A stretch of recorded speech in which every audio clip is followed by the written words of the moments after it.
Welcome. Are you starting? No, Shall I you start? go for it. I'll Feel start. free. Welcome. Well, thank you for joining us. We're here today because we did a webinar, I suppose you'd call it. A panel earlier this week with Small Business Britain, sponsored by Lloyds Bank, and we had a massive amount of questions that came in. We loved answering almost all of them. Some of them were quite hard. No, they were all great. They were quite hard. But they were quite hard, yeah, and there were loads. There were so many that we, the fine people at Small Business Britain, gave us some, and we thought, well, we'll just go through some of the extra ones we didn't get time to answer and share some more of those with everyone here today. So, without further ado, I'll go first. You're going first. You're going to ask me. Okay. I'll ask you first. So, fabulous. How do I recruit or manage staff that are the right fit so my business is more effective? Managing staff is tough. Probably, I reckon the hardest decision I ever made was making that decision to employ the very first person that you bring someone in. Small business, that is such a massive thing to do. And, I guess I can answer that by sharing a sort of, like a bit of a mistake, I suppose. The way I went about it probably was all wrong. Is that I employed a person, employed another person, thinking that, the values I held would just inherently be true. Everyone would just do what, the way I feel things should be done. And it's less about doing things the way I think they should be done and more about values, about the way that I think the way we should deal with our clients, the way we should do our work. And suddenly, when you get to, 5, 6, 7, 8, 10 people, you realise it's all got away from you a little bit. And actually, then you do start having conversations like, how do I motivate people? How do I manage people? How do I deal with this difficult person or whatever else? And the truth is, that probably happened because you just assumed it would work. So at that point, I took a step back and I really cemented the values of the business and it sort of extracted from me what was important to me, and used a team to pull out from them as well what was important to them as well, and from clients and customers as well. So the advice that really is, even if you're one person, even if you're just starting out, set those values early on and recruit using those values rather than just recruiting based on what a person can do. Really try and understand, make sure that they share those values and they're aligned, because then you will find that managing them is easier. You get better people and they will be much more aligned to the direction your business is trying to go in. Good answer. I'm not going to add anything to that. All right, thank you very much. All right, well, I'll give you a question then. Okay, I've got one here. far away. And this is an interesting one. And it's interesting for you as well, because someone who is always, in my perception, working away. How do you switch off from working every day? You're right. I'm bad at it, but I know what I should do. Okay. So my advice is, and I should take more of this in myself. Actually, the single biggest way of doing that, which is the thing I do, but I do it later than I should do, which is write a list at the end of the day of what you're going to do the next day. Because the biggest reason why you stay working on the business again and again and again, and you can't mentally switch off. And I think that's the most important thing, is mentally switching off, and that's what helps you sleep better, and everything else is just writing a list to go, right, tomorrow I'm going to do this. I know that's manageable. I'm going to do that. Because if you don't, I always used to find that I'm spending the evenings just sitting there going, what have I got to do first thing? Oh no, I've got this thing, and you just panic. And it's constantly your brain's going. And I think if you just write down and cement, the day's ending now, this is what I'm going to do tomorrow, and to a point that you made to me not that long ago, turn the blooming computer off so you don't accidentally go and turn it back on again and check it. What else? That, I think, is a really good way of going, right, there is a line. It's even, particularly when you work from home, which we do 2 or 3 days a week, that's really hard. Or you live at work. In fact, exactly. And so I think you've got to find a way to switch off, you've got to plan your next day, and then you can mentally go, right, I know what I'm doing tomorrow, I don't need to worry about it. Yeah, I love that. It's all about being deliberate, isn't it, in what you do? I feel like so often I sort of get called away from my computer because of family or other jobs I've got to get done or other bits and pieces, and I think, I'll sort of leave and I'll get back to that later, and I didn't finish. I didn't draw a line under it. I'm sort of, it's always there in the back of your head a little bit. And I think being deliberate is such a key part of being able to turn off. Yeah, great. Right. Okay. So what have we got next? We've got, what are your tips for building a great business and brand? Quite a large question. That's a big one, isn't it? How long do we sit here and try and keep this to sort of half maybe an hour? just one. I could do a couple of hours lecture on that one, but I won't. Instead, let me think. What's the most important thing? Well, okay. When you're talking about building a brand, sometimes people think, building a brand, that's about just a logo. Nike builds a brand, or it's just making your logo the right colour or something nice like that. But a small business has got a brand. Everybody is absolutely vital to everyone. And I always say the most important things about a brand is that it needs to be authentic. So it needs to be true. Like you need to be able to live it. We talk about the values at the start. That's part of your brand. So you need to be able to make sure it happens all the time and it really is genuine. You haven't just made up a load of old marketing waffle. This is genuinely authentic. It needs to be future facing. You need to be thinking, it's not just about where you are right now, it can be about where you want to be. So it's okay to imagine your brand as where we are today, but also where we want to get to. And crucially, it's got to be relevant. Like it's got to be something that people want. It's got to be something your customer's looking for. Because again, if your brand is irrelevant, then no one's going to want it. So no one's going to buy from you. No one's going to engage your services. That's not going to happen. So if you start thinking about those things, start cementing those, then you will have a really valuable brand, which ultimately is going to be able to grow more successfully and be more effective and everything like that. Which than you will if you just focus on, I'm just going to go get someone off Fiverr to design my logo. Because that's not a brand. No, even I've learned that much. You have, and I'm not very good at it. So. Fire away then. What have you got next? All right, what's next? So, how can I prioritise my work/day? Is there any advice on strategising your time when dealing with so many different aspects of business, like your website, accounts, cash flow? The list is endless for a small business. I do feel like, because we didn't read our own questions in advance, I do feel like they've been selected for me because I am the boring practical one, which is true. The reality is this is simple. This is time blocking. This is diarise everything. Leave a long enough gap in your day. I don't want 8 1-hour meetings booked in during the day and you've got no room for anything else, because things happen. We're all running small businesses. You know when it happens. Things come in and you have to do them. I'm known for booking 8 1-hour meetings in an hour. You are, that's a whole different question. No one's asked that one, so thankfully I don't have to unplug that now. But the point being is that block out certain parts of your day and treat them like client meetings. If you book a client meeting in, you don't suddenly then go, actually, sorry client, I'm not going to turn up for that meeting, or I'm not going to do that call, I'm not going to go and do that piece of work on your house. You're not going to do that because you have to do it. So when you time block other things on your business, then you must do them and you put them in like that. So when somebody calls up and says, can you arrange a meeting with me? You go, yes, I can, but I can't do this time or this time, because that's what you do with a client meeting, because people will always find time and you'll always be able to fit it in. So the key is time block out, and also add appropriate time for each job. Don't try and, someone I know very well is not very good at guesstimating how long it's going to take him to do a job. Guesstimate it and double it is my advice. Guesstimate it, double it, and put it in your diary. Especially if it's those jobs you don't like doing, or you don't do them very often. They take you longer than you think they're going to. So so right. Yeah, your accounts being the classic example. Yeah. Not your accounts, just any accounts. Okay. Because you're good at this one, I like this one. So, lacking enthusiasm. I've had a couple of markets and I've not sold anything, so I'm really questioning what I'm doing. Oof. Yeah, well, there's like a couple of things there, aren't there, that I suppose are worth touching on. The sort of, like, running a business is hard, isn't it? It's hard work. It's easier. We were doing on the panel we were on yesterday.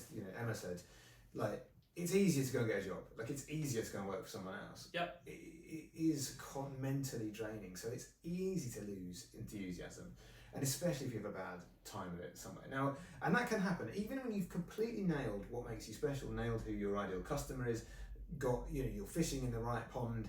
Even then, you can have a bad day at the office. Even then, you can have a bad market. You can have a bad sale. You can, have a bad weekend, or whatever that may be. That can happen, but you can decrease the chances of having that bad experience by doing those first 2 things, by making sure you understand who your customer is. And this is actually something we had this really similar conversation with a client some weeks ago, where they were having terrible time. They were taking their products to a market and they just weren't selling. And we started digging into what it was that, what the product was, who the audience was. And the truth is that not all markets are created equal. There are your more sort of spit and sawdust, Hoover bag people markets, people looking for a bargain, that kind of thing. And then there's your bougie kind of Altrincham markets where everything's, let's just say the prices are higher and the customers are coming with slightly more disposable income. Yeah, exactly. Absolutely. Exactly. So you've got to think about where is your customer going, and sometimes that means you've got to go further. Like, that might not be your local market, might not be the right market for you. And actually, this particular client ended up travelling quite some distance to get to a better market. She paid a bit more to have a stall at this market, but it was closer to her. It was where her audience was. You've got to be fishing in the right pond. She then was able to sell more things at a higher price point, wasn't negotiating. You go into a lower end market and you're constantly negotiating, you're constantly trying to convince people to buy things, and it's hard, it's draining, and you do lose enthusiasm. So make sure you nail those things first, but then also don't be too hard on yourselves. Like, accept sometimes it's not going to work out, and you just got to pick yourself up, dust yourself off, and have another go. Yeah, and to that point, the one thing you have to have is a passion and a joy for what you do. Because if you don't, it is hard. It's like you said at the start, work's hard. Running your own business is hard, and every now and again you're going to have really bad days. And as a result, if you don't love what you're doing, you haven't got a passion for making it work, you will give up too quickly and too easily. So you've got to love what you do. Very true, very true. All right, I've got one here. This might sound like to you like I've just snuck in a question I'm asking you. Okay. But actually, no, this is from the audience again.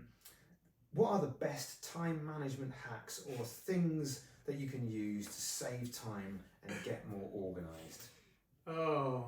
I mean, I know the answer, obviously, but... Again, how long have you got? We could... time management hacks.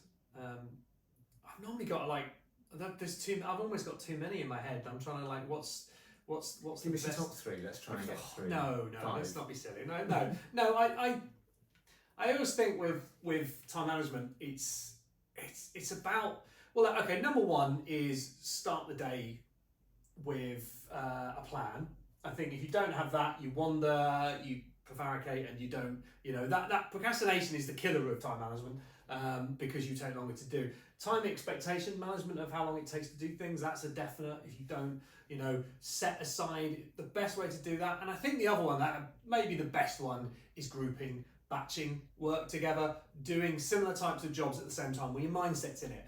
Because if you do a little bit and then you go away and then the next day you come back to do a little bit more, you have to get your mind back into it every single time.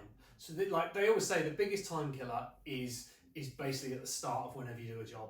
So when you start to do a job, finish it, but also do similar jobs at the same time. It's the same thing with anything creative. People always tell me I'm not the creative one, but whenever you go to do something creative, your mind's in that creative space. So try and do other creative things at the same time, because you're on a flow, you're on a roll, everything's working. So think about batching things, because that's another, I always think, is a really good way of not wasting time, starting up again and starting up again. Yeah, what's that? How long does it take you to focus on a task? Oh, it's like 20... It's a bit of 21 minutes or something. 21 minutes, something like that. Anyway. Yeah. So there's a chunk of time that it takes for you to focus. Yeah. So especially if you're creating social media content, this is the perfect example of that, where people have this idea that they're going to come in every morning and send out an Instagram post or put out some piece of content or something like that. And you're not going to, because you think, well, it takes 5 minutes, I'll just do that first thing every day. You're not going to. It takes so much longer than that to be creative. So, but yet, if you spend an hour focusing on you get so much good stuff out. You get so much good stuff. Days, and it's true, it's the same with accounts, it's the same with any task. Lump them all together, you'll get momentum. You build up momentum, which you just can't do otherwise. Okay. I don't like setting goals. Oh. Is there another way? Ooh, another way to do what? To drive yourself forward without any sort of sense of okay, maybe direction. They don't like goals per se. Maybe there's a different way of motivating yourself. Okay, yeah. I mean, I think first of all, if this is your question, I'd ask yourself, why don't you like goals? Is it because you're kind of perceiving them as a sort of target? And certainly people that come from a sales background or a recruitment or places like that, goals in inverted commas are used as a sort of stick to whack you over the head with, so they can feel a little bit like not a very positive thing. But what I would say is that goals are absolutely vital. It's one of the biggest problems for a small business person is not taking the time to celebrate, to congratulate yourself when you achieve something. So having a goal gives you something to reach for, something to target. Otherwise, it's just you're on the treadmill. You're just never ending. You're going and going and going, and who knows when you reach the point of success. So I think it is really important to set goals, set realistic goals that you can genuinely achieve. I think if you're going to do a number-based goal, a profit-based goal, whatever that is, then set that goal and make sure it's something you can actually achieve and it doesn't become a real rod for your own back. But if you don't like the idea of number goals, and this is a technique that's something we use, it's one that I am motivated by way more, is set yourself an emotional goal. Set yourself something that you want to achieve for yourself, because sometimes, again, you're thinking about other people, you're thinking about other people in your business, maybe you're not thinking as much about your life and your experience. So imagine it's a year from now and it's been like an absolute corker of a year. It's not so far ahead that you can't really picture it. It's a year from now, it's been great, everything's kind of worked out. What are you doing? How many hours are you working? What does your week or your day look like? Are you working a bit less? Maybe you're working, maybe you've got a new office, maybe you've been able to have that holiday you haven't previously been able to imagine. But instead of imagining the profit line on the bottom of your annual accounts, imagine what that feels like to have achieved that extra profit. Imagine how that feels for your family. Imagine the time you might have back. That to me is always more motivating than a number that we're trying to hit. So yeah, just try and reframe it. I think sometimes it's the answer. Good. All right. Next one. Okay. This is again in a similar vein, really. Like, how do you keep going when the to-do list of things to learn just seems endless?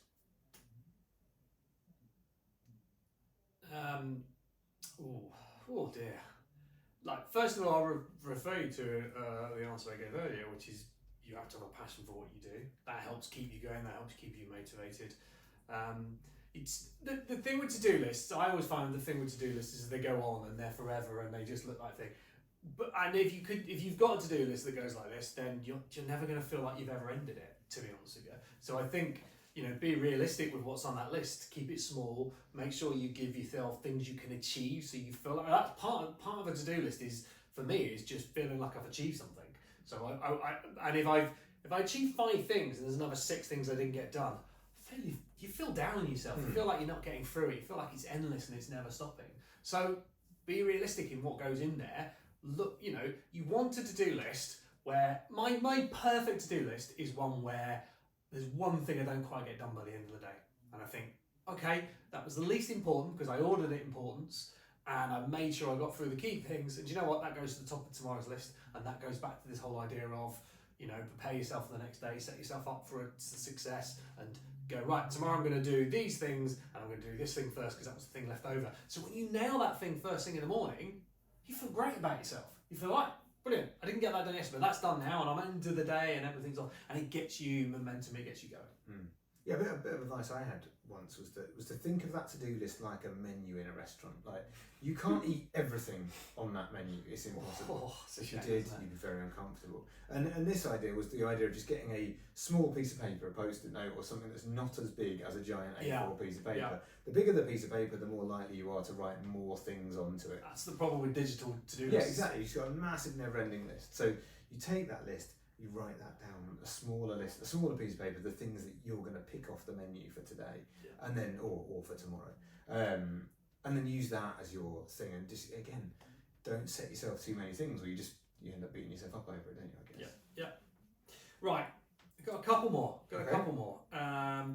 When you work in the business, how do you work on the business when it's just you doing everything? I think most people listening in will definitely understand that one. Yeah, that's super hard. Like, it's super hard, isn't it? Like, it's so difficult to get yourself out of the day-to-day, the nitty-gritty that you're getting sort of ground down by when stuff doesn't work out. Like, you went to the market, it didn't work out. and it's so easy just to keep going, just because you think that's what I need to do. I just need to keep ploughing on and to not take a beat and have a think about what you're doing and work, as you say, work on the business. And I guess there's a couple of techniques that I use and we use to try and help with that process, and some of them more healthy than others, I suppose. But sometimes the answer is you just got to set yourself an evening, or set yourself a weekend. That's something that you sometimes you have to do that. I'm not saying you should do that every week, and you certainly shouldn't be part of your work-life balance. But take yourself out of your day-to-day office. Physically do it. 100%, yeah. Go somewhere else. Go out for, if you've got someone else you work with, maybe you've got a team of people, go out for a meal. Go and do something different and chat about, make that the parameters of the meeting. We're going to talk about the business and what we like and what we don't like, and we're going to start working on the business together. Again, maybe you do need to take yourself and give yourself a little weekend. But yeah, sometimes during the day, just say, all right, lunchtime today, I am going to go out for that walk. I'm going to stick my headphones on, I'm going to voice record some memos, I'm going to just think about what I'm doing and ask questions about what I'm doing and whether it's right and is it right for my customer, and use that process. And to be honest, like anyone that's here listening to us ramble on, they're doing it, like you're doing it. You're taking some time to think about working on your business and what can you do differently and how can you move it forward. And I think that time is so important. So yeah, there are I would recommend that, like just have people you follow, have webinars you go to or panels you watch or things like that where they're asking you those questions and you can ask yourself, do I have good answers to those questions? And do challenge yourself to say, like, have I got good answers to those questions? And if you haven't, then spend that time to come up with them. Cool. All right. One more? I think I've got one more here. Yes. What are the 3 most important habits to be a successful business owner? I love how you left that to last. And do I have any of them? James. 3. I mean, that's quite, and it's going to be, what I would say, first thing I would say is that's individual. It's quite often, I'll give you 2 or 3 of my own that I can think of. I'm sure you've got your own. And people will tell you these are the most common ones, of course, but they just like everyone's built differently. So just because it works for Stephen Bartlett doesn't mean it's going to work for me, doesn't mean it's going to work for James. It might do. My man's done very well for himself, as there's loads of different people, but it doesn't mean it's necessarily right for you. For me, the number one is get up and get going. Is just like, sitting around chewing on your breakfast and taking ages to get your day going, for me just doesn't work. You get up, you get something done. Whatever it is that gets you going. For me, I like to do a bit of activity in the morning. That normally gets me a bit going. Get into the office relatively early while it's still quiet, while not many people are around, whatever it is, but it's get up, get going. That's a big thing for me. And that is linked to one of the ones I talked about earlier, which is that habit of ending the day by knowing what you're going to do the next day. Because when I come in, I know I get going quickly because I've already decided what I'm going to do at the start. And linked to that is one of those things one of the first 2 things you do every single day should be the hardest and worst job of the day. This is what I really fundamentally do believe in, which is I believe the phrase, which James has now discovered is a real phrase, and there's a book. Eat the Frog, isn't it? I think it is. It is. It's Mark Twain, and there is a book now. I can't remember the name of the author, but it's Eat That Frog. It's eat the frog. It's do that horrible thing that you don't. None of us wants to eat a frog, so it's a weird phrase, but it does work. The whole point being is do that one because if you leave it for later, you won't do it, and it'll be hanging over you. And it'll drain you and you'll be putting it off, and when you go to do it, you'll just half-arse it and you won't do it properly. So really do focus on the hardest job first and think about doing that one first. I think, that whole start to your day, I think, is the most important because it sets you up for how you're going to work. Yeah. I don't know if I'll come up free there, but...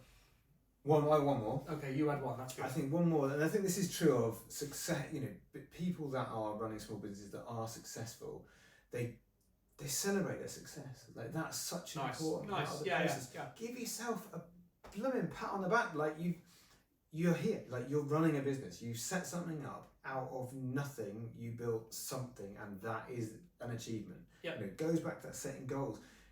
When you reach a milestone, when you get a new client, when you sell your first thing, when you sell your first 10 things, stop and say, well done. Great, that's brilliant. This is good. This is what I wanted. When you see the people that are really successful, they really do pat themselves on the back. They take a moment. They recognise what they did well, because the first thing about recognising what you did well is identifying what it was that you did and how you did it, so that you can do it again.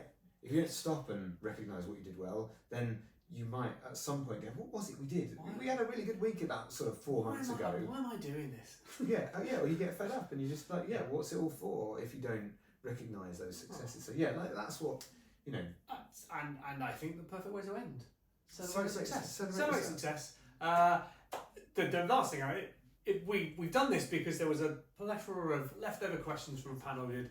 We are doing a second version of that panel next week, so if you want to get onto Small Business Britain, look that up, get signed up. Put the link will be in our in the description. The link above, I'll do that. It won't be above, but there you go. But do that, find out about that. But also, quite frankly, we love doing these things, so we were thinking, well, look, if anybody's got any more questions, if anybody has any questions, find us. Where would they find us, James? They would find us, Gary, at Future Mantis. That's where they pretty would much find us. all of the socials. Yeah, exactly. All of the socials.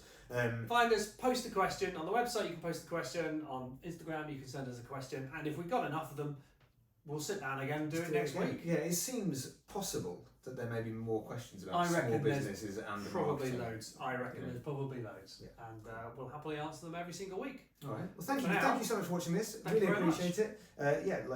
This is going to be.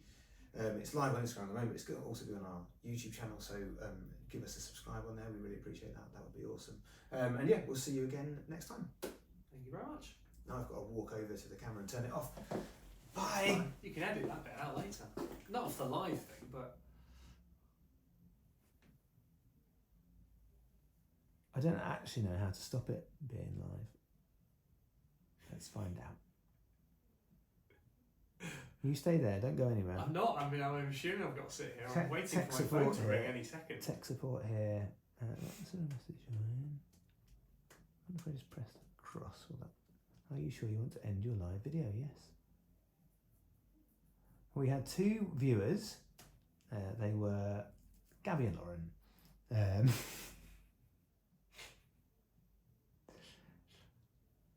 Okay. No, I thought this one.